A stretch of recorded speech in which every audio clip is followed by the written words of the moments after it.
I think I Yeah. wanted to ask you if you have any tips because a lot of people and even me, I struggle with the subject line because you want to get people's attention.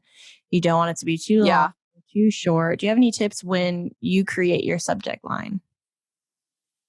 Yeah. So that's probably my favorite part of emails is like Good. challenging myself to think of a Yeah. subject line actually. So a couple of tips I would say use emojis in your subject line. People really like Oh, emojis. really? Okay. I didn't Yeah. think about I just that. think it doesn't seem yeah, it just doesn't seem as formal. Sometimes I don't open emails because I'm like, this looks so formal and I just don't want to be bothered with that right now.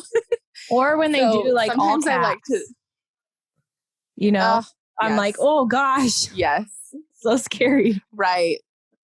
Totally. And you don't want to open it because you're like, what is this going to be? Like, what?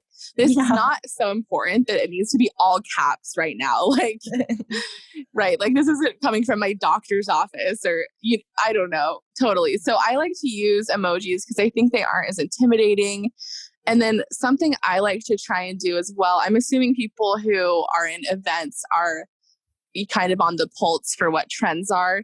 So Mhm. I like to try and incorporate maybe like a pop culture, um, something, a pop culture reference, just something that makes people know like this is going to be like a fun email. This is going to be worth your time. So, and I always try and make it kind of short because I feel like if it's too long, people just aren't going to read it, right? They're not Yeah. going to see the whole thing. So I try and make it just a few words, always incorporate an emoji. And I feel like my open rate is so good. So, it just takes practice, but those are a couple of my tips for that.